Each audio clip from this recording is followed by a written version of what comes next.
جھنگ یہانگ پاکستان کے صوبہ پنجاب کا ایک تاریخی اور ثقافتی شہر ہے جو دریائے چناب کے کنارے واقع ہے۔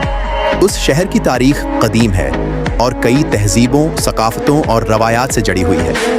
ذیل میں جھنگ کی تاریخ کا ایک جامع جائزہ پیش ہے۔ قدیم جھنگ کی تاریخ۔ جھنگ کا علاقہ ہزاروں سال پرانا ہے۔ اس خطے میں ہڑپا موہنجو داڑو کی تہذیب کے اثرات پائے جاتے ہیں۔ جھنگ کا ذکر مختلف قدیم ہندو، بدھ اور اسلامی دستاویزات میں آتا ہے۔ جھنگ کا شمار ان علاقوں میں ہوتا ہے جو دریائے چناب اور دریائے جہلم کے درمیان واقع چنج دواب کا حصہ ہے۔ مسلمانوں کی آمد 712 میں محمد بن قاسم کی سند میں آمد کے بعد اسلام اس خطے میں پھیلنا شروع ہوا۔ جھنگ میں کئی صوفیاء کرام آئے جنہوں نے تبلیغ اسلام کا کام کیا۔ مشہور صوفی بزرگ حضرت سلطان باہو جھنگ کے نواحی علاقے شورکوٹ سے تعلق رکھتے تھے۔ جھنگ سلطنت اور راجپوت حکمرانی۔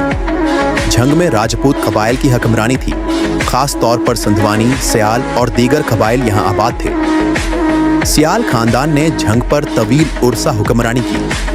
اسی نسبت سے جھنگ کو جھنگ سیالہ بھی کہا جاتا ہے۔ سیال خاندان کی حکومت مغل دور سے لے کر سکھوں کی آمد تک قائم رہی۔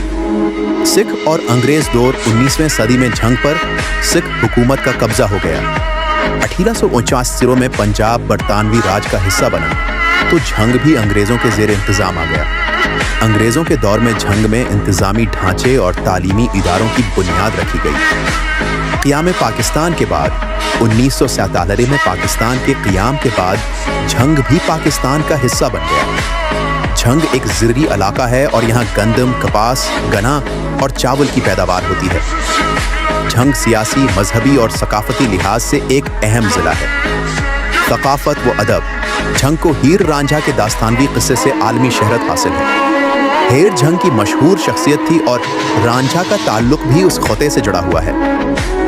وارث شاہ کی ہیر میں جھنگ اور اس کی ثقافت کا خوب ذکر ملتا ہے۔ اہم شخصیات: سلطان باہو، صوفی شاعر و بزرگ عبدالستار ایدھی، خدمت انسانیت کا علم بردار۔ بعض روایات کے مطابق ان کی ابتدائی زندگی جھنگ سے جڑی ہوئی ہے۔ جھنگ سے کئی سیاستدان، عالم اور ادیب بھی تعلق رکھتے ہیں۔